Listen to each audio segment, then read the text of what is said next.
Greetings, amigops and top teners everywhere. This is Mike from Top 10 with Kyle and Mike.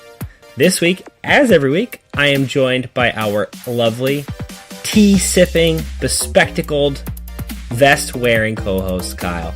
But this week, in a very special treat, I am also joined by the redheaded, the headphoned, the texting right now, lovely wife of the pod, Allegis. And Allegis is here to talk with us about a very special subject. So I do know the topic. Kyle knows the topic. I bet even you might know the topic because Allegis is here to talk about one of our favorite subjects. Allegis, what are we talking about tonight? All right. Thanks, Mike. For the record, I was looking at my notes, not texting. I'm glad you cleared that up, Allegis. I have notes and an iPad and handwritten notes because this is a very important topic. I am back. Unquestionably. Because a new season of The Bachelor is upon us. And we have to rank the people that are on it. It's something that has to be done. Yeah. I like this as a seasonal thing. I think Kyle and I have talked about making some of these topics we discuss seasonal. Like, I kind of feel disappointed that we didn't imitate Kyle's MLB emergency rankings. Like, we should have done that for the NFL playoffs. Probably. But I'm glad we have not made. I'm glad we have made no such error with respect to the Bachelor extended universe. It's the podcast so nice we have to do it twice per year. Yeah. I think if we start really stretching for content around year 7 or 8, like we might touch Bachelor/Bachelorette in Paradise. But for now, I like sticking with this portion of the uni. By then, I assume we'll all be forced to watch that show. Yeah. That will be the nature of our government by then. Which, like, it seems likely. Which, do I hate that? Yeah, I mean, not the worst thing. Is it that unlikely? Okay. In however many years, whatever. Is it possible that Chris Harrison is our president? Whoa.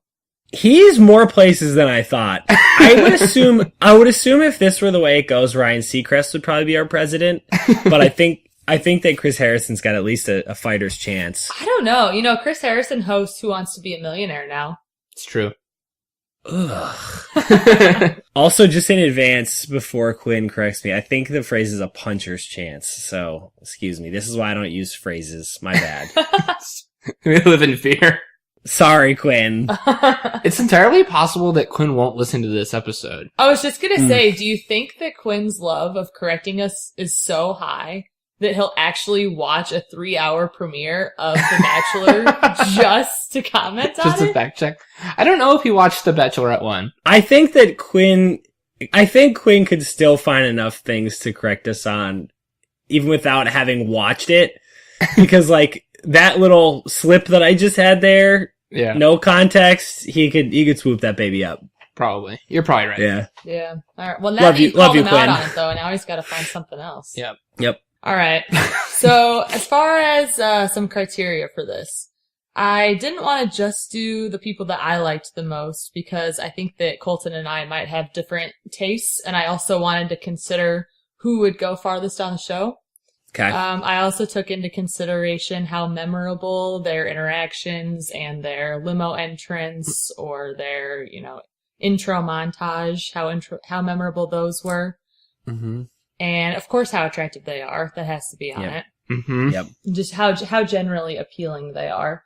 But I think that it really comes down to the top 10 standout contestants of The Bachelor. So, but they have to generally stand out for good reasons. Well, that's what I was going to say. Because if you just do standout, the line between top 10 and not top 3 actually becomes very thin. Because there are also people that stood out for not as appealing reasons. So, yes, top 10 standouts for good reasons that we liked. All right. So how, just a quick kind of thing, like how much, it's hard to put an exact percentage on it, but how are you balancing sort of your personal feelings about these people with the contest itself? So, like, let's say you were all in on contestant X, but you suspect that Colton isn't going to be super into them. I put them lower on my list if they were one of my favorites. That I didn't think would go very far. I remember last time we did this, we ranked Grocery Joe at like 8, because he's super hot and we loved him. I started him off at 5 though, and you guys made me put him down. Yeah, he was great. He was really great. Grocery Joe is still a part of our culture, which is incredible, but yeah, because he's the best one. That was. I really hope we don't run into Grocery Joe around town, because that would be the end of this, I think. He's with Kendall now, so it's fine. I have another question, Allegis. I don't know if this is a question for you, but hopefully you know the answer to this. So I noticed in watching this episode that there seemed to be a lot of girls who looked alike, sounded alike, kind of had similar backgrounds. Is it our understanding that the show intentionally curates the ladies that they think Colton will like? Like, does Colton have some sort of sheet he fills out that says, I like girls from the South who are blonde and petite? Like, is that a thing? Because it seems like the percentage of girls who fit that mold is high. Yeah. I don't know that to be true for sure, but it would not surprise me, because I think it's probably in the producer's best interest to get him to be into as many of the contestants as possible. Yeah, that seems likely. All right. I think I've got the ground rules. All right. Number 10 is a 25-year-old social media coordinator from Miami. She got a lot of screen time, but what I remember most about her was that she spoke Spanish during her intro, and this is Nicole. Yeah, I think I'm just trying to put my thoughts together. If I remember correctly, she's the only one of any kind of Latino background, right? So I think Laura was Latina as well. But, she's definitely the one that I think of is, because she was, she even said later in the episode that she's, Cuban, right? Yeah. I think so. So I know exactly who we're talking about. So I'm interested to see her appearing this low. Kyle, are you surprised? Not really, because I remember when watching, I remember thinking when she first showed up, I was like, she's got a big personality. She's really cute. She's got enough about her that makes her unique. I feel like she's going to get a lot of time with Colton, a lot of time and then it seems like she just kind of faded and didn't have much to do the rest of the episode, which I was kind of surprised by. And I wonder if they're doing that intentionally because her role and the rest of the show is not going to be as great as I had assumed. See, my suspicion is the opposite. I suspect that you thought that because your instinct is right, because she's an appealing contestant. But I think that they, at least in my limited experience as a Bachelor/Bachelorette fan, I've noticed that they'll hold back certain characters to try to kind of bring them back as a strong character later. She struck me immediately as being too normal to be entertaining early, but normal enough and appealing enough to be a heavy hitter later. So that was kind of my take on her. You know who that reminds me of is Jason from last season. Because Jason was really boring at first, and we didn't talk about him much on the first, on this podcast, and then he ended up being one of the final two, right? And he was even in the running to be, a lot of people thought he would be the next Bachelor. Right. So maybe the same kind of thing here where they intentionally leave them out because it's fun to have someone come in later as a serious contender. Yeah. That's my suspicion with Nicole. So in my sort of unofficial ranking behind the scenes, I would have had her a little bit higher. Interesting. Okay. Well, lucky for you, there's a ranking portion at the end of this show. That's true. Where we re-rank things. We'll have to debate vigorously first. Oh, right. I forgot. I've heard about this. Yeah, I don't think I even mentioned that in the intro. My bad, people. We'll be debating. Re-ranking, etc. Yeah. Okay, number 9 is someone that I would have had higher, except she got voted off already. This is my girl, Alex D, 23 years old, from Boston, dressed up as a sloth. Yeah, the sloth. See, that made me very uncomfortable. We're definitely not strangers to taking a joke way too far. So absolutely. I can appreciate someone that does it, but I just don't think it was the right joke to stick with. Also the wrong audience. True. It was just kind of annoying. I was like, let's move on with this. This is actually too slow for me. That's a really good point. Yeah, the slowness of the sloth is the thing that would have made it funny. but it was too exaggerated and too long. Well, yeah, I think it was funny during the walk up from the limo. I don't think she should have kept it up the rest, because she kept going, right? Almost all night. I think her vision of this plan was that she would linger in the shadows, a mystery woman. She could be, we don't know, she could be the most stunningly beautiful out of all of them. Mm-hmm. Big reveal at the end of the night. He's so smitten with her. He's so happy to finally see her. She's on to the next round. Yeah. I think she needed to, I think it may have worked better if she had taken the sloth outfit off as soon as she got into him. Yeah. Like, take a long time to walk to him and then immediately take the sloth costume off. Yeah. Do we think this was producer driven? How much input do we think they have on the intros? Do we want to get cynical?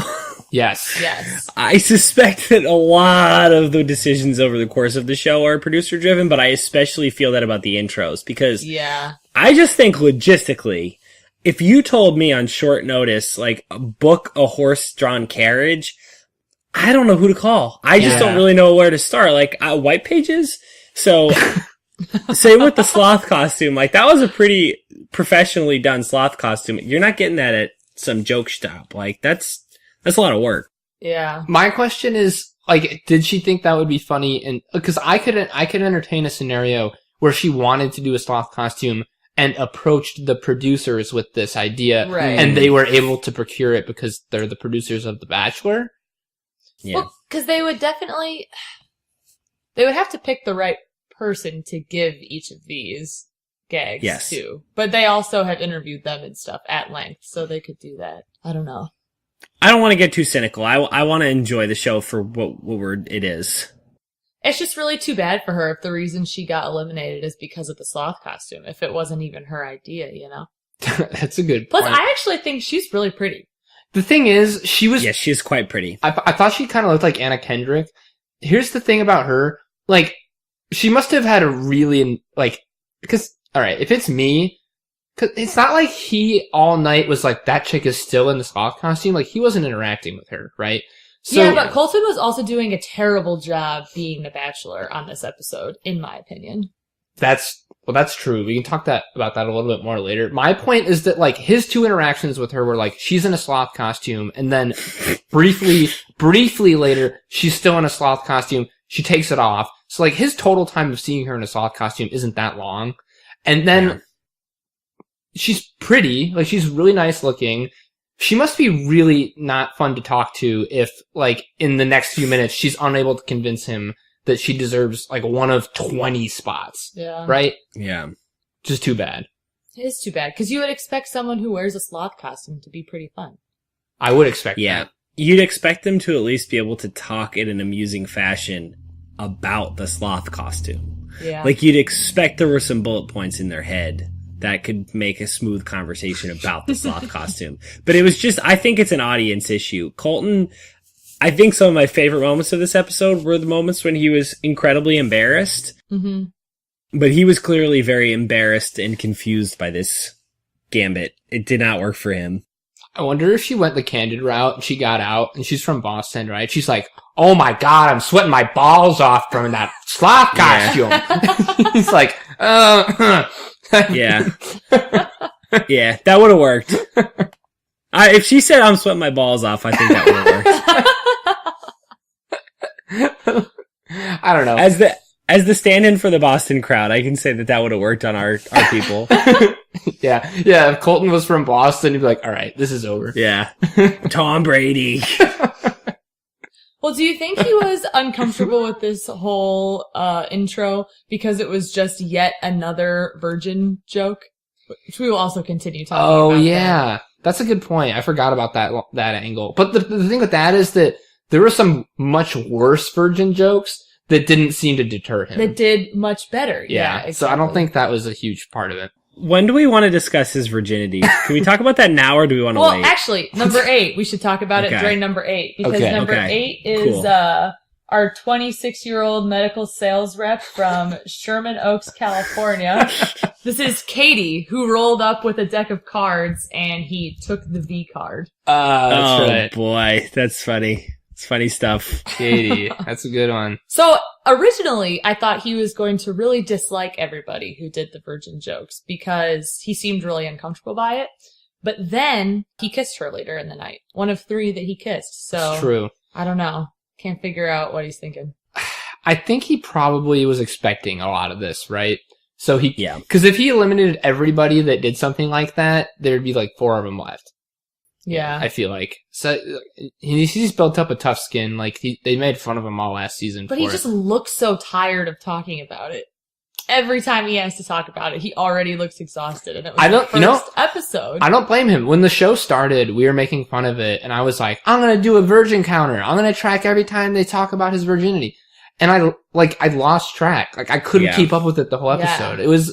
It was every couple seconds. It was first of all, I mean, the entire first episode was really incredibly overdone with the watch parties. Yeah, but like the virgin stuff, like, come on, like we know. Yeah. I'm down with that. I want to talk just quickly about Katie. Katie was beautiful. So she just immediately struck me because she was just gorgeous. Her eyes were incredible. She has great eyes. They were just a very striking tone, and I liked her voice. Like, she just had a very pleasing way about her and was very attractive. So that was my biggest, like, first thing that she hit me with. But yeah, the virginity thing is interesting because I don't know. I feel like I'm being sold something here. I know he seems a little bit uncomfortable with this, but if we really want to get into the nitty gritty, and I kind of do, I just want to know what are the rules here? Like, let's say he's in the hot tub with one of the ladies and things are getting amorous. And I guess for this season to continue skating on the Colton's a virgin thing, how far can things go in, what is it called? The pleasure tent? The fantasy suite? Yeah, the fantasy suite. Like, I want to know if they're going to continue marketing this to me. If it's like, let's just say there's some no shirts stuff, or like just no pants stuff, or an OTPHJ. Yes, for example, like what are the? I didn't want to talk about this, but if we're gonna make it such a big part of the season, I just want to know what the rules are and at what point I can stop referring to this as the virgin guy. I mean, I don't know. What? Well, okay. I think it's actually pretty unheard of for contestants to have sex with the Bachelor or Bachelorette prior to Fantasy Suite. I don't actually think that happens very often. Especially, I mean, they don't really get that much alone time and no overnight time. Interesting. So, I think that's actually usually pretty scandalous when that happens. So what you're saying is that the show ought to be able to carry the Colton is a virgin theme, at least to the Fantasy Suite portion of the Pleasure Den episode. The Pleasure Den. Well, that's good news.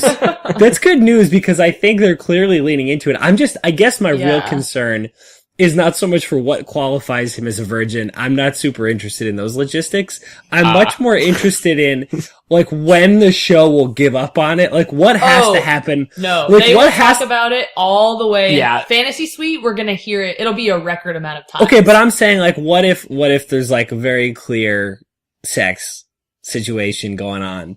Like, will the show be like, all right, well, he's not a virgin anymore? No, because then I think they'll just start talking about, like, that experience. They'll just keep bringing it back to that. Oh, jeez. Like, yeah. So they're not how excited were you? Oh, was it everything you had hoped for? Yeah. No, they'll be talking about it forever. Don't you think? Oh, they are gonna beat this horse well past its death. Oh, yeah. Yeah.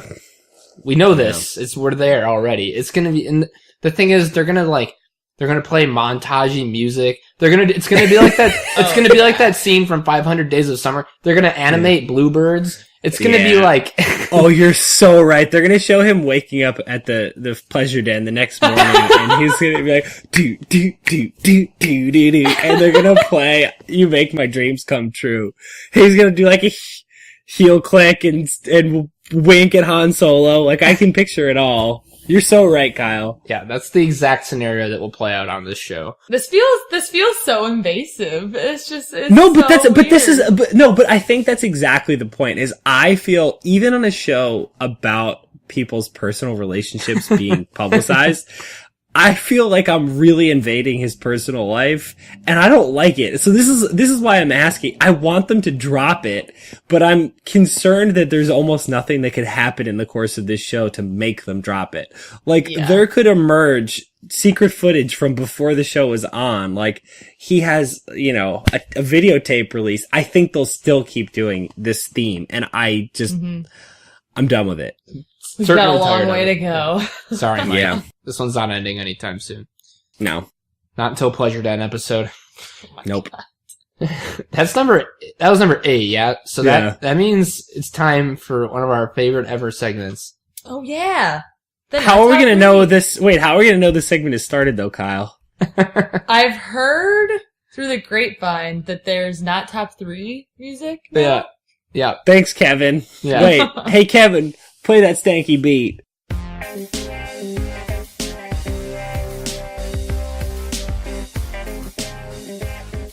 Gee, thanks, Kev. You're the best. Thanks, Kev. Thanks for that stanky beat. Certainly how I would describe I assume you prepared a not top 3. I did. It actually has 4 women in the not top 3. Yeah. Okay, the first one is probably going to come as no surprise to anybody. Number 1 is Catherine. Oh, jeez. Yes. Oh, I forgot to look up her age and stuff. 1 second. Oh, she's 26. Okay. Really? A DJ from Fort Lauderdale. A DJ? Yeah, wait a second. Wait, I just realized this. It's Fort Lauderdale and not Jacksonville, but is Jason. Okay, I was literally just about to say she's Jianyu. This is crazy. Oh, that's so funny. Kyle, that came to me the exact moment that just came to you. I really hope that there's like a football themed episode and she spikes a ball and yells Bortles. Yeah, but Jason is way more endearing than Catherine is. That's also entirely true. That is true. Yeah, she just, I don't know, she looks like pre-A Star is Born Lady Gaga to me, which is tough. From a looks standpoint. But we don't even need to get into her looks. Her personality was the real issue. Okay, so what's most offensive to me is that I don't really believe that she's how could she be this bad? I just, like, the producers were like, let's find a person that he could not really actually be possibly interested in, and we'll just make her be the fucking worst. And then we'll force him to pick her for like 3 or 4 weeks just to piss people off. Yeah. Like, it offends me that I'm supposed to believe that he's into Catherine. Yeah. After she interrupted him like almost like 4 or 5 times. Yeah. Come on. Yeah. Like, come on. 4 times, I think. I don't buy that. Yeah. Plus, there has to be an early villain. See, so eventually the villain naturally emerges. But the first episode, they're all on their best behavior. So there has to be a manufactured villain. So it's actually possible that she'll become not as bad as the season goes on. And she just started off as the worst. However, I actually think that she's going to continue being the worst because let's not forget, she brought her dog. That's a good point. And she left it with Chris Harrison. Abandoned it. Yes, definitely abandoned that dog. I actually am not even... Maybe this was also manufactured by producers and it wasn't even her dog. Because she seemed far too eager to get rid of it. This is my dog, Randy. Steven. Everything about it was so fake. I could, if it was just the interrupting, I could say, okay, producer intervention, not her fault. But I don't know. I think that she might actually be the worst. Yeah, well, she's definitely the worst character on the show so far. On that, I agree. Yes. Okay. Is that all we have to say about her? Can we move on? Yeah, I think that's it. Okay. Next, also related to dogs, I had Jane, who brought the photoshopped photo of their dogs together. That was so alarming. I really didn't like that. Creepy. And I made you a bracelet with your hair. I really didn't like that. I got some serious Helga Pataki vibes. Yeah. Luckily, he must not Colton. Have either because she got eliminated. I also like that her, if you look on the website, her name is actually like Adrian. Yeah. And then I was just gonna say, like, hi, I'm Kyle, but you can call me Steve. Yeah. Yeah. Also, why would you want to go by Jane when your name is Adrian? Isn't Adrian way more memorable? I'm sure there's a reason for it. I just kind of wish that we had, like, known. Yeah. Or like if you're not going to tell us why, then, like, just come in as Jane, right? Right.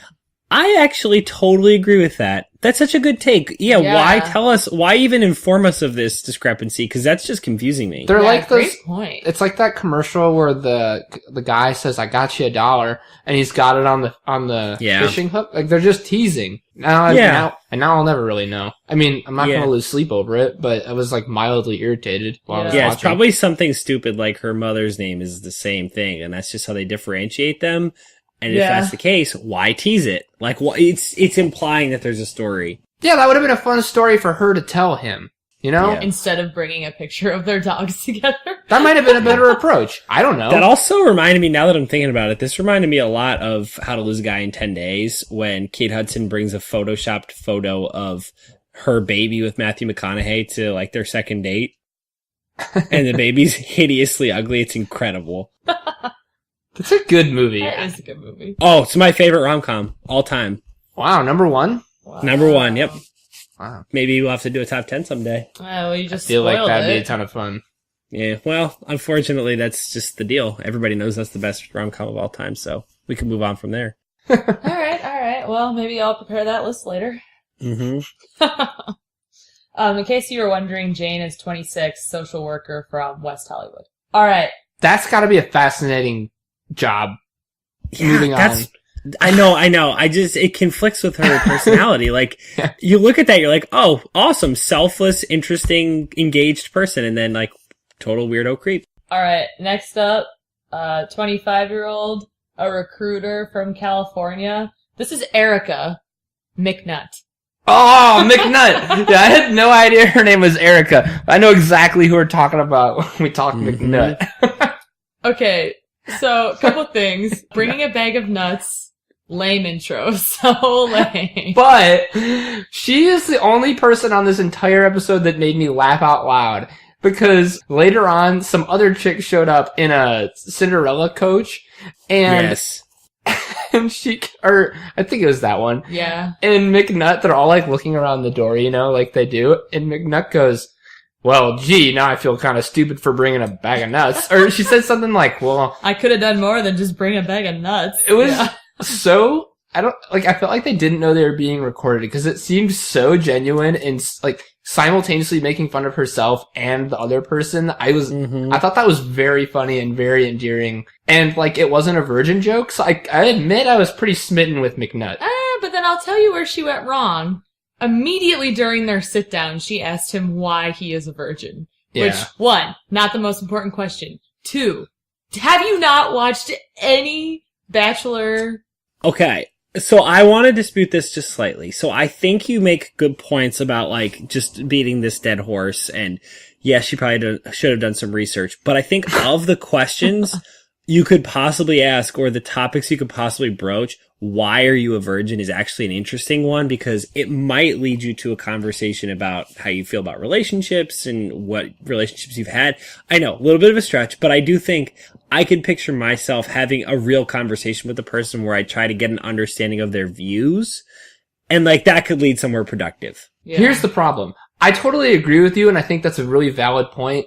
But if we're taking into consideration her body language, like the way she asked it was like, yes. So why are you a virgin? Yes, I agree. It seemed too aggressive. There was a value judgment there. Yeah. So, like, it almost seemed like she was like, I like sex, and I need to know why you don't like sex. Yeah. Yeah. Plus, if she has looked at any content about Colton ever, she already knows this, and she already knows his reasons why. So if you really want to make it like a nice, like, intimate moment of discussion, maybe say like, oh, I've read that this is why, like, I really respect that, or I'm curious about this. Or go the other route, ask the same question, but come at it from the angle of, hey, just so you know, I haven't really done a whole lot of research on you ahead of this, because I want to get to know the real you, and I don't want to learn it secondhand. Tell me about you. I hear a lot about this virginity thing. Can we talk about this? Much better. Yeah, better. Much better framing, Kyle. I think you would have gotten much farther with that line of questioning with him. I think I would have too. You know, I just accused Kyle last night of being someone who would not make it very far on Bachelor, but I don't know. Now that I've heard that. Oh, Allegis, you're so wrong.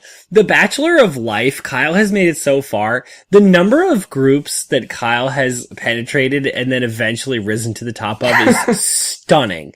Like, it's crazy how many different groups of people have been like, who's that weird guy? And then by the end of like their time with him, like, for example, he spoke for your engineering graduation, right? Oh, hold on. I'm married to Kyle. I think Kyle's a very likable person. No. I know. I think Kyle is too real for The Bachelor. But see what he would do well. No, but see what I think you're missing is a couple important things. One is that line of inquiry is not about how much you like Kyle. It's about how much groups like Kyle. Okay. And groups really warm to Kyle. And the other thing that you're really missing, and this is your biggest mistake, is in underestimating how similar real life group dynamics are to those on The Bachelor/Bachelorette. If you think that Kyle is too real, you're so off, because the whole real world is total bullshit, and there are plenty of Catherines and McNutts walking around. And the Kyles, Catherines and McNutts. yes. And the Kyle quality rises to the top. So I very much believe Kyle would smoke one of these shows. I think he'd go quite far. Well, as much as I'm loving this segment where we talk about how great I would be at The Bachelor, and thank you, Michael, for that ringing endorsement. Yeah. And I didn't fight you at the time, but I agree with Mike. Shame on you. Fine. I'm outvoted. I want to get on The Bachelor. I don't want to be on The Bachelorette, though. Like, I want to definitely be on The Bachelor. Yes. And not as The Bachelor, to be clear. Like, no. You want to be a contestant on The Bachelor. Yes. I want to be a potential romantic interest on The Bachelor. Yeah. Understood. Well, who's the last not top 4? Lastly, I had Caitlyn. Mostly because she did a weird pop the balloon and said she popped his cherry. I just, I didn't like that at all. Made me uncomfy. The virgin jokes were bad, but like, it was great news for Katie that like her V card joke was super tame compared to the super like visceral and like kind of jarring. Like, hey, I brought you a pop!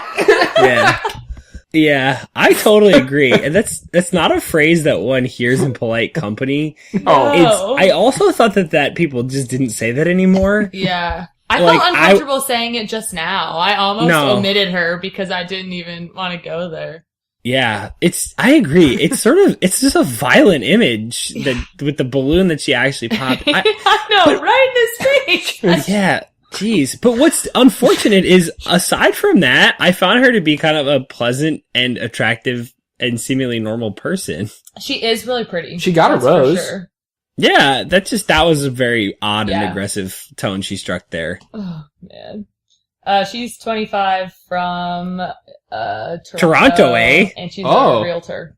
Yeah, I know. That was a huge plus for me. I like the realtor thing. Runs in my family. She's cute. She is. Yeah. Maybe she'll surprise us. I think I wouldn't be surprised if she had a comeback. Yeah, she can rise off the not top 3 for sure. Yep. Okay, we moving back to number 7? Yeah, let's do that. Yep. All right. So next is, she might be the youngest one. I haven't fact checked that, Quinn. She's 22 from California, and her occupation, as well as what I think makes her very marketable on this particular season, is that she has never been kissed. Aha. Although strange that she listed it as her occupation. I don't know about that. Yeah. You didn't say the name. Oh, Heather. I'm sorry.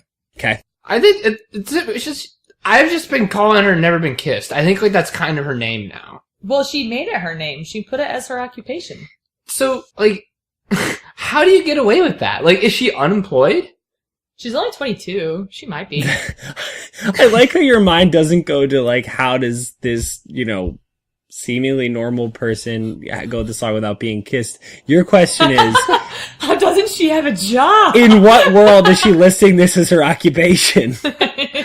Quite frankly, that's more concerning to me. Like, this is if I go on a double blind date, and by that I mean there are 2 people that I'm dating that I didn't meet before, and one of them says to me, "Nice, hi, I'm whoever. I've kissed people. I'm unemployed. I'm 22. I'm like, okay." And then another one says, "I'm employed, but I've never been kissed." I'm more worried about the person that doesn't have a job, I think. You are reminding me, I just watched The Big Lebowski again the other day, and you're just like the actual Jeffrey Lebowski who's like, your revolution is over, the bomb's lost. They're just some crabby old asshole who's like, get a job, Heather. You want some advice from me, never been kissed? Get a job, sir! As if I've worked for 50 years. I've amassed a great fortune in this great country. Oh my gosh. Anyways. Okay, well, I also just think that that's gonna come up. It's gonna make her vulnerable. They're gonna bond over it. She's also very cute and very blonde. But, okay, besides the fact that she's probably unemployed, she's extremely charming, and you know that this is gonna come up, and like Colton is all of a sudden gonna feel like the big swinging dick because he has more experience than her. Right. It's true. And knowing Colton, he's a sweetheart. He's gonna be like, listen, I've been on that side of it. I can totally understand where you're coming from. They're gonna bond over it. There's a part of him that's gonna be, he's like, I want to be the guy to kiss her for the first time. He's gonna want to do that. She's gonna make it quite a long ways. And I actually find her pretty charming. Mm-hmm. I used to. I'm a fan of Never Been Kissed. Yeah. Although I would like to see her taxes.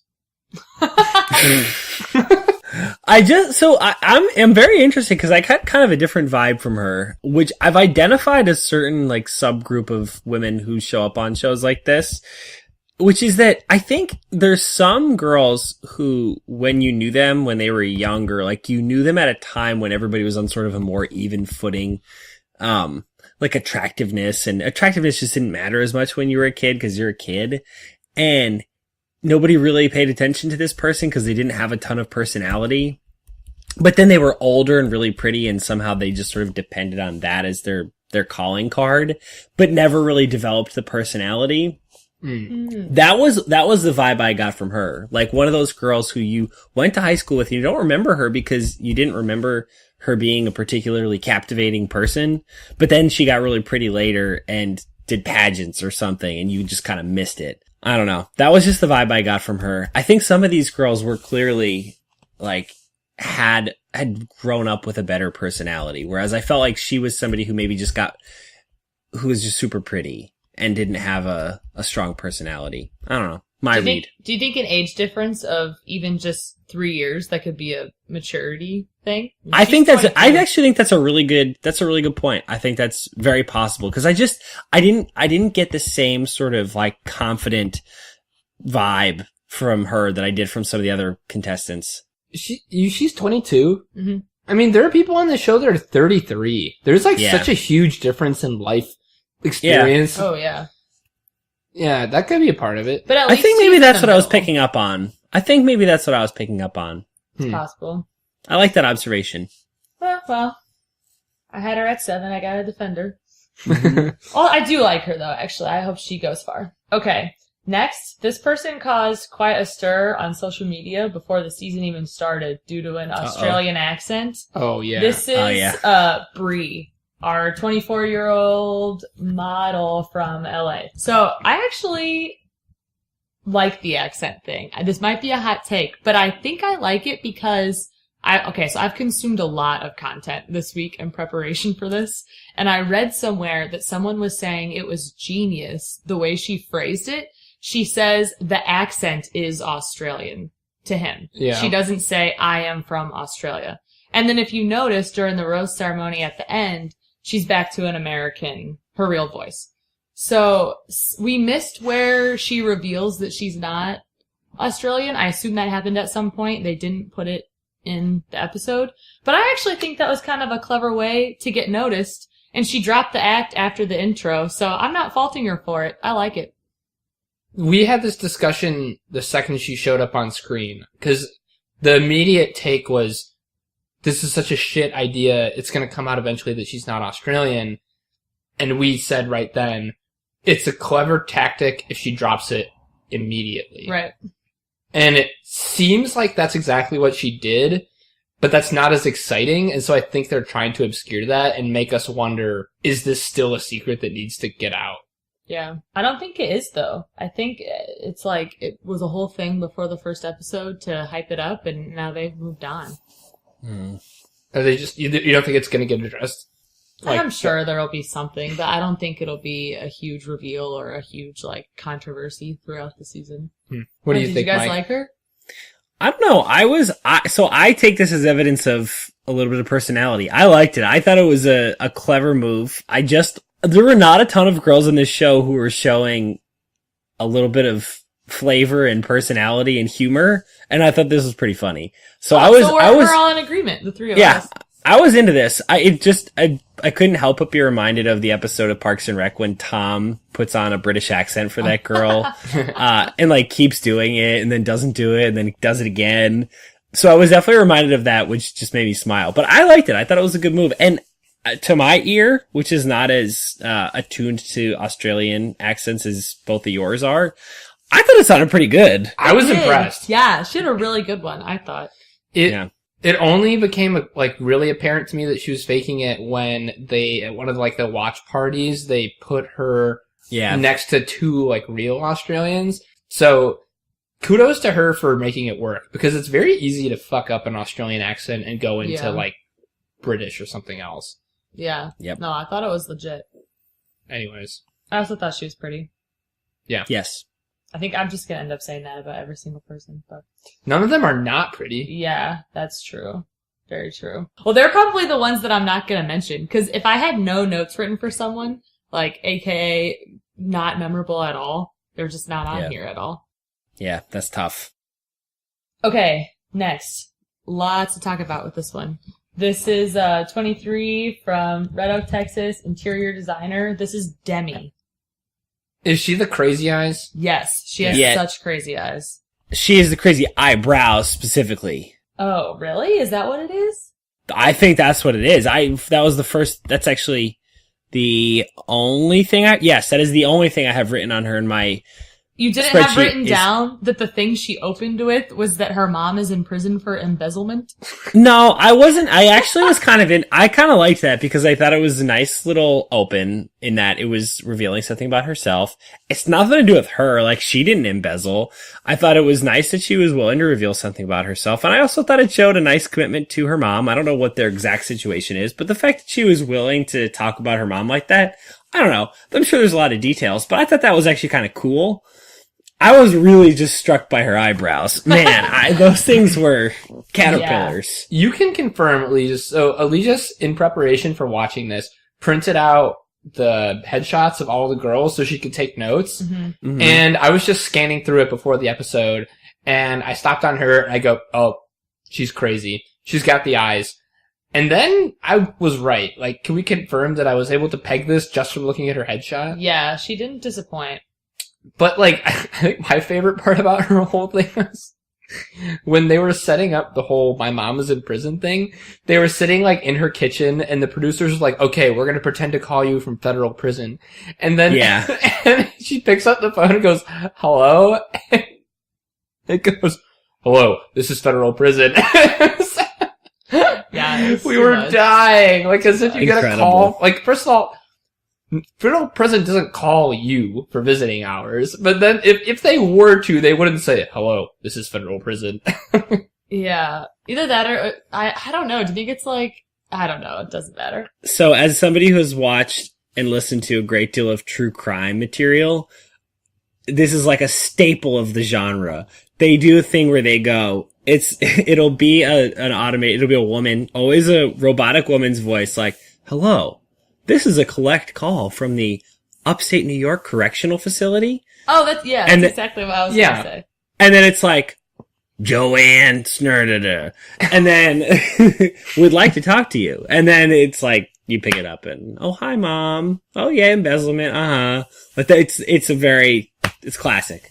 I know what you mean. I just think it's funny that instead of saying, like, obviously I wouldn't want to say which correctional facility. No. But it's, hello, this is federal prison. I agree. I noticed that too. Oh, I was dying. Yeah. Well, because they probably had to do several takes. Yeah. Yeah. Like, they couldn't just do one hot take of the actual recording. This was clearly in a studio. I wonder if they were just like, pretend like you're on the phone with your mom. And she like couldn't do it, and so they like had to fake it, and so someone said, "Hello, this is federal prison," to get her into character. And by the character, I mean herself. Ding, ding, ding. Oh, got it. I don't know. No, yeah, not faulting the relationship or anything. I just think interesting choice of what to open with. I don't know. I thought she was going to be an early villain before Catherine came in because Demi grabbed him first, like pulled him aside for some one-on-one time. That person usually gets some hate. Also, she made a weird comment about how she hadn't dated a virgin since she was 12, which... Yeah. Right? I'm not making that up. Yeah. She said that, right? Yeah, oh, boy. That went over my head. Jeez, okay. Yeah, I know. I don't want to touch that one. No. She also said that she was hot dogging for Colton, and... Right when this happens every year. As soon as they start, one girl runs up to him and grabs him and takes him away. Yeah. And it was her. I guarantee you she's like one of the villains going forward. Guaranteed. She's got like that bright, like big, she's the Jordan of this year. Yeah. Yeah, interesting. No doubt. No doubt in my mind. Alright, anything else on Demi? Nada. Okay. Number 4. Is Hannah B. 23 from Alabama, Miss Alabama 2018. Yeah.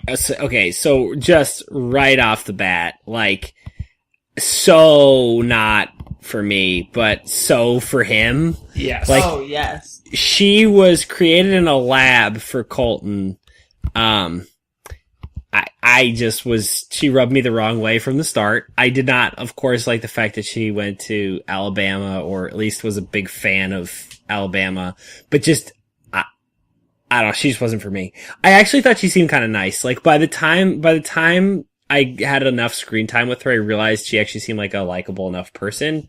But I think she's going to go very far. She would not if I were the Bachelor, but I think she's going to go quite far with Colton as the Bachelor. I think she's at least the final 3. I've definitely... Yes. She's lock her in. Absolutely. Lock her in. She's definitely making it to the pleasure den.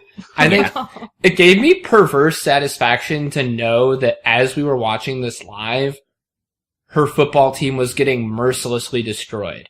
Like, I like that. Oh, that made me like really happy, and I was more inclined to enjoy her knowing that, I think. Which do you think her family watched? The premiere of Bachelor or the football game? Definitely football. Questionably. They would have watched that football game over anything. Roll Tide! Sorry. Yeah. Yeah. I don't actually... Cow turd! I don't actually have much else written for her. I just think, I thought she would go so far that she had to be ranked high. And she seemed pretty charming. Like, that was the thing for me. I came down on the side of actually liking her by the end. Like I said, just not my cup of tea. Yeah. I don't imagine myself enjoying spending an afternoon with her, but I think, like you said, she's going very far, and I think ultimately she's not going far for reasons that bug me. Like, she's gonna go far, and she's fine. Right. My only thing with her is she kept doing the thing where, like, they do close-ups of their faces when they're talking, and she kept doing that thing where, like, she was exaggerating her, like, eye and face movements to seem more interested in what he was saying, and, like, tilting her head. She kept being like, oh, wow! And you can't see my face, so this doesn't help. But she's like, oh my god, wow, and her eyes are like really wide, and she's like aggressively nodding. And I feel like I do that. No, you don't. When someone talks to me like that, I'm like, alright, you're just not interested in what I'm saying. And like, I don't know, she was giving me a vibe of someone who was faking it a little bit. But then other times in the episode, she seemed pretty genuine. So, I don't know. Regardless, I think she's in it for the long haul. Yeah, I think so too. Word. Honorable mention time? Oh, yeah. one last thing. Oh, sorry. I thought it was charming that she called herself the Hot Mess Express. I like that. I was concerned because I misheard her first, and I thought she was just calling herself like the Hot Ass Express or like Hot Express or like and I was like, ugh. But then I was like, wait, I don't think that's what she said, and then I really liked it. Yeah, I like that too. I missed that. I think. Okay, honorable mentions. Hell yeah. We're probably getting short on time here, right? Should we? We are at about 53 minutes. Oh, wow. So we're going to have to scoot. All right. First up, I've got Anyeka. I know Kyle liked her. I don't know. I thought she was a little abrasive. Thought it was unnecessary that she called out Catherine. Like, that's not your job. But she also was memorable, so she gets an honorable mention. Yeah. I would have ranked her. I liked her a lot. Yeah? I really liked how kind of outgoing she was. And like, not really. I thought that she was, I think going forward, we can count on her to be a bit of a shit disturber. Like, I think she might end up poking her nose in places where it doesn't belong. But for now, it came off as charming and fun. I want to say, though, I think there's a difference between somebody who seeks conflict and somebody who is sort of, like, seeks conflict just for fun, and somebody who's just sort of ends up in conflict. Yeah. She seemed like a person who was just, I don't think she was full of shit. I think she just really was speaking her mind. Yeah. In a way that was honest rather than confrontational. That's just true. just kind of my read on her. I think that's fair. Alright, fair enough. Next I've got Sydney. She's the dancer. And she, like, there were violins and stuff, and they danced. I also think she is stunning. I think she is so pretty. She was one of the most beautiful women on this show. She was just blew me away how beautiful she was. Yeah, agreed. My only thing with her is, it's a theme here, employment. So, it said on her thing that she almost lost her job over this, and she was making it seem like she actually quit her job to do it. Which, like, if you didn't lose your job, then, like, don't make a big deal out of it. But did she? Did she quit her job? It's unclear. I don't think she did, because she said I almost lost my job to be here. So, like, okay, like, I don't know. That doesn't really impress me. If you had lost your job... Sure. Yeah, Michael Scott. It's like, I'm the only one who's passed out or almost passed out. Like... almost passing out does not count, and almost losing your job does not count either. So I think she's somebody who we're going to get a lot more of going forward. Mm-hmm. Like she on paper is got a lot going for her, but we didn't get as much of her as I anticipated. I think she's going to be somebody who comes in more later because her measurables are strong. Mm-hmm. That's true. Agree. Okay, next, Kyle kept calling her grandma because she's 31. Grandma E. I have to give her a shout out though because she has red hair. This is Elise. I actually liked her. Like, I think she's charming and fun. Like, I'd like to see more of her on the show. But like, as weird as it sounds, she definitely looks older than the rest of them, even though she's only like 33. She does. 31. 31. Like, there's like a notable age gap between her and some of the younger ones, and it's fun to call her grandma, so I will continue to do that. Yeah. Okay, next is Erin, who I really just wanted to shout out because of the grand entrance with the Cinderella carriage. That was weird.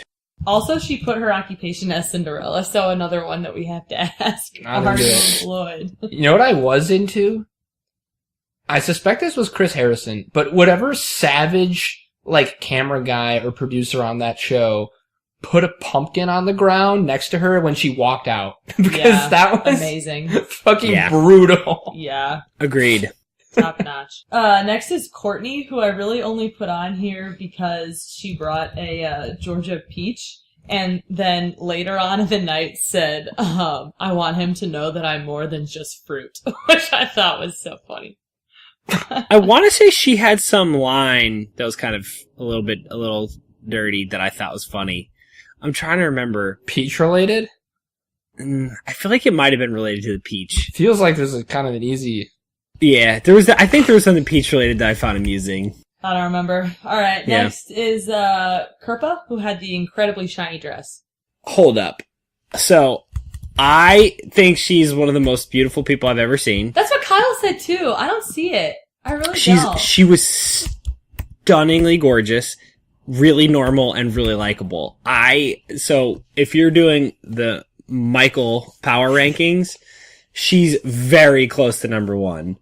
Wow. I'm curious whether some re-ranking. I'm curious whether they're gonna hit it off because we haven't really learned what she is on the show yet. Yeah. Like, we don't really know what her angle's gonna be, but I think just based on actual merits as a human, she seemed really just normal. And man, I must not have been paying attention. I literally only remember the sparkly dress. There's not much else that she did, like, personality-wise, but, like, just being, like, in those shots where they show, like, a bunch of girls sitting on a couch together talking or, like, reacting to something else, she pops because she's... Because she had a sparkly dress. And she's drop-dead gorgeous. All right. And she was making normal facial expressions, too. I noticed that specifically, like, when she was talking to people, she wasn't doing weird eyebrow things. Or when something outrageous happened, she had a more subdued reaction. She just seemed very natural. More normal.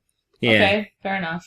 Doesn't necessarily seem like Colton's type. Yeah. No, that's gonna be her issue, is she's not, like, blonde and bubbly. Right. Yeah. Okay, last, this isn't a real honorable mention, but I just want to talk about it. This goes to Chris Harrison's mom, and also Chris Harrison. For the wonderful Chris Harrison montage that we got to watch. It was so wonderful. I was so into it. Never forget, he's the only constant. Yeah. It's true. I love the tweet. Someone tweeted a picture of, there was like that in-frame picture, like view of him watching the video, and someone screen grabbed that and said, I want someone to look at me like Chris Harrison looks like at Chris Harrison. Incredible. So good. He's going down in TV host history, for sure. He's best. Just longevity enough gets him into the Hall of Fame. Yeah. Oh, yeah. Okay. That's all I had for honorable mentions. All right. Okay. Who's number 3? Okay. Number 3, I know Mike likes this one because we texted a little bit about it. This is Cassie, our speech pathologist. Yeah. Yeah, so she was my number 1 crush. Like, if I met all of these women, she would be the one that I would want to date. She's a little against type for me, primarily because she doesn't have dark hair and dark skin, which is usually kind of my palette. But she was just incredibly gorgeous, like incredibly gorgeous. But her gorgeousness aside, her opening clip was her talking about being a highly educated speech pathologist and helping kids. It was like just awesome. It reminded me of how Boy Scouty Colton's intro was last year. Like him with a lab and playing football with his nephew, and like she seems like the golden girl. And on top of that, they had, like, in my opinion, like one of the most like genuinely nice moments of the entire episode when they were doing the sign language to each other, and she was teaching a little bit of sign language, which seems like it would be kitschy and kind of dumb, but I was like surprisingly compelled by it. I was like, this is literally nice. Yelling at the TV screen for him to kiss her. How did he not kiss her after she taught him kiss? She taught him kiss. In sign language. Oh my gosh. That feels like a sign. Yeah, Colton. Yeah. Signals, Colton, it's signals. Yeah. So my other thing about her that I really liked, that I just found incredibly charming, was in the portion of the show where all the women are waiting and trying to get some alone time with him, they would do, the cutaways to one of them. Like, it's crazy. Catherine is just a real biatch. But her little cutaway was just her lamenting the fear that she might not stand out, and was just like, it's just really difficult. Colton seeing all these beautiful women, it's hard to see how you could rise above the rest and get his time. And it wasn't an insecure moment where she was feeling, needy, but she was just sort of genuinely acknowledging that the format is really Hard to meet somebody. And I thought it was really self-aware and just really charming. She didn't just expect that he would notice her. Yeah. Yeah, I liked her a lot. Great choice to have her. She opened the whole show, right? Wasn't her? Yes, came out so hot. Yeah, so strong. We'll see more of her. Yeah. All right, so he should have kissed Cassie, but this next one got the first kiss. This is Kaylin, Miss North Carolina. Yeah. I thought it was funny that they introed her, like, pretty close to Hannah B. So, like, Miss North Carolina versus Miss Alabama, right? Totally on purpose. No, very much intentional. And I think even though it seems a little too on the nose, I feel like they're going to end up being kind of at each other's throats, and he's going to be into both of them. Definitely. Yes, she will be there at the end. I will reiterate, as I have with several of these girls, if I were the Bachelor, she would not be in my top much of anything, because she's not my type. But I have a feeling she is right up Colton's alley. I've read a couple things about so she mentions that she's from Virginia, but she is Miss North Carolina. And I read a couple funny things that were like, wait, how long do you have to live in a state before you can be like Miss that state? And was she not good enough to just be Miss Virginia? She's like Mitt Romney. She's just like Mitt Romney. He used to be governor of Massachusetts. Now he's a senator from Utah. Like, what are the ground rules? They're so similar. Are there no laws, people? Yeah, Jesus. Yeah, it's sort of, this happens a lot where people who don't think they can win election in the big state that they're from, and so they establish residency for a short period of time in some like dumpy backwater state, and suddenly some asshole from Boston is like the governor of Arkansas. And it's like, dude, you know nothing about Arkansas. You've never been to Arkansas. You live 90% of your time in Boston. I think this is a Kaylin thing. I think she thought it would be easier to become Miss North Carolina. You know what? Totally. Calling all Miss whatever pageant geeks, if you know anything about this, give us the scoop. Yeah, we want the deets. I think that Kaylin might just be a political genius. Yeah. I think she's seriously. She'll probably be governor of Virginia. It's probably easier to be governor, but harder to be Miss. Who knows? I think we can count on her political acumen to get her far in this competition. Yeah. Also, she's like pretty damn attractive. Yeah. So that should help. That should help. Don't you think that the general stereotypical qualities, I shouldn't say stereotypical, but like the ones you think of for like a Miss North Carolina, Miss Alabama, like very presentable, friendly, charming, good at talking to people, those kind of qualities are they're both going to go really far in this show. Oh, yeah. Because it's perfect. Yeah, it's for this. Oh, yeah. Yeah, this is what they do. Their job is literally presenting themselves in a good light. Yeah, like, that's what this competition is, right? Right. Yeah. Who was the quarterback for Alabama? The girlfriend that Brent Musburger was disgustingly slobbering over during the game? Catherine, what's her name? Yeah, I know who you're talking about. Whatever. That's the vibe. Yeah. Yeah. Okay, are we ready for number one? Yeah. Yeah, actually I don't know who it is. Really? I was hoping there would be no surprise. Don't think I know who number one is either, because my rankings were slightly different. Okay, so part of the reason I put her as number one is because it's pretty typical for the person who gets the first impression rose to go very far or possibly even win. So at number one, we've got Hannah G. Hannah G. Also from Alabama. Occupation content creator. Okay. So, hey, that's us too. Yeah, close to our hearts. Yeah. But he also kissed her, and they had that cute little moment where they were both nervous, and then they took deep breaths. I felt like they were really connecting. That was weird, but I felt like they were connecting over it. Right, they were into it. Yeah. Again, it's like the top three are all kind of the same, right? Like they're all like from the deep south, and like and also her name is also Hannah. Like, yeah, no, that was a tough overlap. Classic. There were like 4 Laurens last year. Yeah, I don't want our podcast to be dismissed as just the musings of a bunch of coastal elites, but like, I don't know, man. These ladies seem pretty similar towards the top of this list. They do, but the reason they ranked so high is because he liked them so much. Yeah, right. So we've identified Colton's type as the problem. Yes. Oh, we could. And it is definitely a type. Yep. Yeah. I mean, we could have made Kyle's top 10, Mike's top 10, and Allegis' top 10, and they would have all been different. But for sure. This is true. The top 10 that is best for Bachelor Nation. Yeah. I remember laughing really hard because, well, first of all, she's like, I did some research on you, and I know that you don't like to wear, or did he like lost a pair of underwear? Or she gave him the empty box, right? Yeah. Yeah. She gave him a box saying it was his favorite pair of underwear or something, and then he opened it and it was empty. Yeah. Okay. That was funny. And then she, not intentionally funny. It was like her first time talking to him. Yeah, this was bad. And she was like, well, I just know that like, you are involved in like football and stuff. So like, tell me about that. I burst out laughing. The way she said it was so funny. It's like she had never heard of football before, and someone was like, he plays football. She's like, oh, okay, cool, I got this. See, my biggest laugh, I don't know if it was for her or for Hannah B, but I actually laughed out loud alone when the second one was announced. Whoever the second one was, I was like, there's another Hannah? Like, what the hell's happening? Like, I actually chuckled to myself when we get like I'm Hannah B, and the other one's like, hi, I'm Hannah G. So, first of all, I was really confused. I had just woken up for a really long nap, so I was really confused.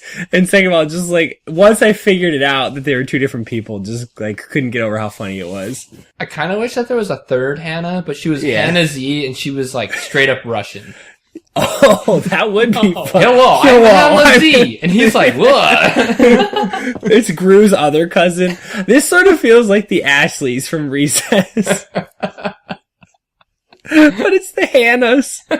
I feel like somebody could make a meme of that. I bet that exists. Probably for last season too, because Ari had like 4 Laurens, I think. Oh my god. Or it was like 2 Laurens and a couple Lauras. I don't remember. That's too much. It was. And he's married to one of them now. So that's nice. Yeah. Okay, what else we got? I think that's that. Did you have any more you wanted to mention, Mike? I liked, there was one girl who looked a lot like dear friend of the pod, Erin, the fashion designer. Her name was something. Tracy?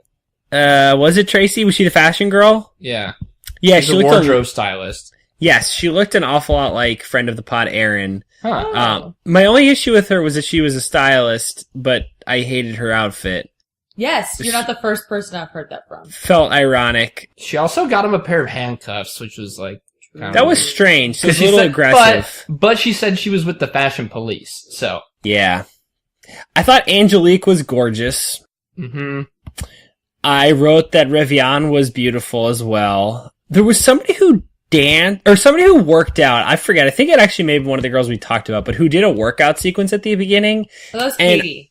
Was Katie? Did we talk about Katie a little bit? Yeah, I had her at number 8. 8. Yes. Yeah, so Katie, my big thing, I forgot to mention this earlier.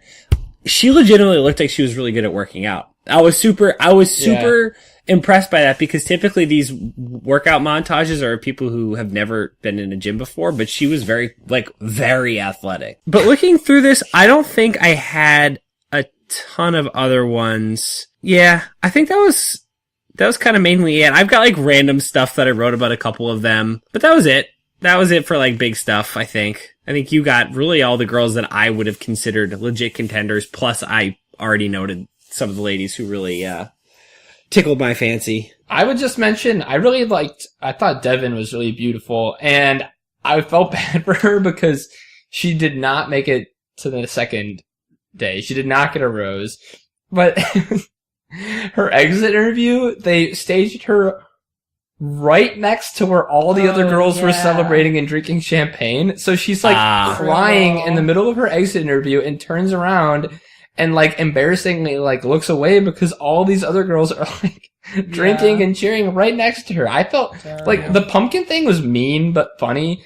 I felt actually bad for this person. Like, she like just spent a ton of time trying to get on this show, and like she's crying on TV, which, like, why wouldn't you be upset? And like they did it right in front of all these other. I felt bad for her. Yeah, that was unnecessary. Anyways, I felt bad for her too. Also, I'd like to point out that it was daylight when that was happening, so proof that they spend literally an entire overnight for the first cocktail party. That's a really good point. Yeah, that is a hangover central. Yeah. Oh boy. Okay, we're pretty long here, so let's re-rank this quickly if we feel we need to. Okay, well, it sounded like you guys like Kirpa, and also potentially Anyeka. Anybody looking vulnerable? I suspect that both of those two, in addition to us liking them, will probably get pretty far. So I think it probably makes sense to put them on here. I don't know. Alex D, the sloth lady, feels like more of an honorable mention. Yes, I agree. Everyone else on here feels like they're strong contenders. Except maybe, I don't know, Bree with the... I can't tell if she's a gimmick or not. I think Bree is a gimmick, but I think she'll probably last a little bit, but I would call her a gimmick, because, I don't know, I have to trust Colton enough to think that he's going to get down to brass tacks and look for a lady who's, like, hopefully going to be a partner. And Though I'm basing this off of very little information about a person I've never met, I got a better vibe from Kirpa than I did from most everybody else on this show. So I would do like an Onyeka for Alex D swap and a Kirpa for Bree swap. And frankly, I might even do it in exactly that order, because I think otherwise this list is looking great. Yeah, I kind of like that. If I were Colton. Right. I actually like that quite a bit, and we could quibble about the top couple, but I don't think we need to. Yes, we could probably go 3, 2, 1, 1, 2, 3. Probably. But yes, I think particularly taking the length of this pod into account, I would feel good putting my name on this one. Agree. Maybe Colton will surprise us. He won't. Maybe. I feel good. I think he might surprise us in the Fantasy Shack, but I think up to the Love Shack. The Love Shack. I think up to that, the Bone Zone. Like, I think until he gets to the Bone Zone, like, I think he's not going to surprise us. All right. Well, that being said, we'll read off the top 10 most eligible bachelorettes. Yes. Oh, that's a perfect one. Much better. Wow. Oh, wow. It only took an hour and 15 minutes. Okay. Number 10, Nicole. Number 9, Onyeka. Number 8, Katie. 7, Heather.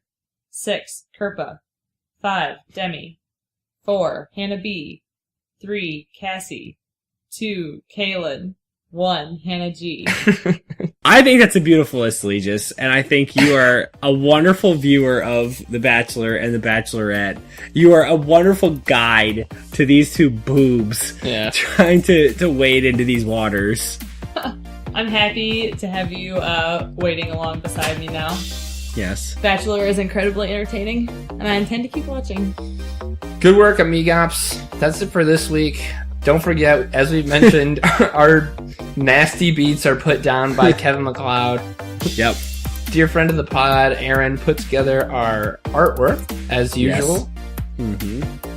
And we also can be reached many places. I'm going to name a few of them. You could probably check out our Instagram at top10km. And please note, on all of these, 10 is spelled out T-E-M, baby. Yep. Check out our Twitter at top10km. Email us, email us top10km@gmail.com. Check us out wherever podcasts can be found. Stitcher, Spotify, Apple Podcast app, Podbean, wherever you like.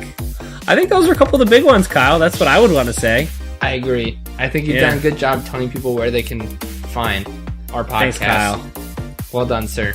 We should probably divvy that up differently. You have to say a lot more than I do. No, it's cool. You do a lot more than I do for this podcast. So. In all, I think I come out well on top of that exchange. All right. Good work this week. I'll catch you next week if you're still keen. I am keen. Thanks, Allegis. Thanks. Yeah. Bye.